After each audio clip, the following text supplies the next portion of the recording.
بسم اللہ الرحمن الرحیم۔ وطن سے محبت ہر کسی کو ہوتی ہے۔ یہی وجہ ہے کہ دنیا بھر کے لوگ اپنے ملک کی آزادی کے دن کو بہت جوش و خروش سے مناتے ہیں۔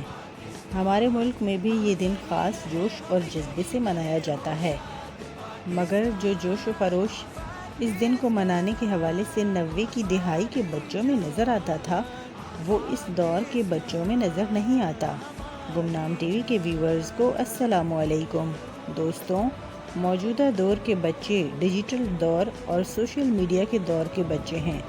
ان کے اندر ہر جذبے کا اظہار سوشل میڈیا تک محدود ہو چکا ہے اور وہ عملی طور پر کچھ بھی کرنے کے لیے تیار نظر نہیں آتے، جبکہ اس کے مقابلے میں 90 کی دہائی کے بچے عملی طور پر بہت سے ایسے کام کرتے تھے جن سے نئی نسل محروم نظر آتی ہے۔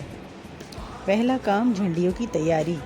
اگست کے مہینے کی آمد کے ساتھ ہی بچے اپنی جیب خرچ کو بچانا شروع کر دیا کرتے تھے اور اس کے بعد اپنی جیب خرچ سے بچائے جانے والے پیسوں سے سینکڑوں کے حساب سے جھنڈیاں خریدی جاتی تھیں اور اس کے بعد ان جھنڈیوں کو آٹے کی لئی تیار کر کے دھاگے میں پرویا جاتا تھا۔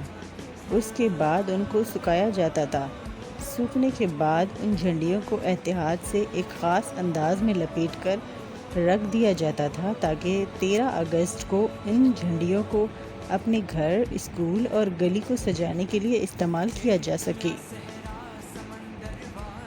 دوسرا کام، سب سے اونچا پرچم ہمارا رہے گا۔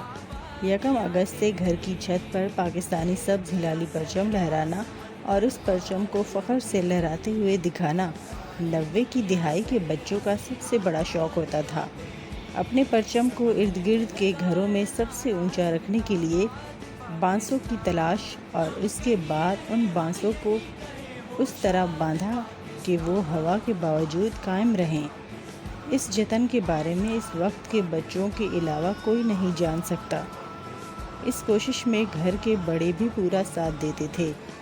دور گلی کے کنارے پر کھڑے ہو کر اپنے گھر کے اوپر لہراتا سبز ہلالی پرچم جو فخر اور خوشی دیتا تھا، اس سے آج کے دور کے بچے ناآشنا ہیں۔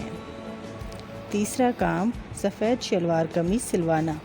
یوم آزادی کی مناسبت سے لڑکوں کے لیے سفید شلوار قمیض پہننا ایک عید کے دن کے تہوار کی طرح لازمی ہوتا تھا اور تمام لڑکے سفید شلوار قمیض اور لڑکیاں اس دن کی مناسبت سے سفید شلوار قمیض کے ساتھ پرچم کے رنگ کے دوپٹے کا انتخاب کرتی تھیں اور اس جوڑے کو پہننے کی خوشی میں رات بھر نیند نہ آتی تھی۔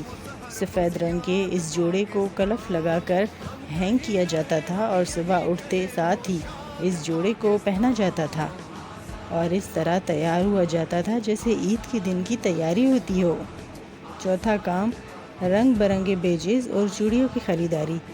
سفید رنگ کے جوڑے کے ساتھ سینے پر بائیں جانب سبز ہلالی پرچم والا بیج لگانا اور اس بیج کا انتخاب اس طرح کرنا کہ ہمارا بیج سب سے منفرد اور نمایاں ہو، اور یہ اس دور کے بچوں کا سب سے بڑا شوق ہوتا تھا۔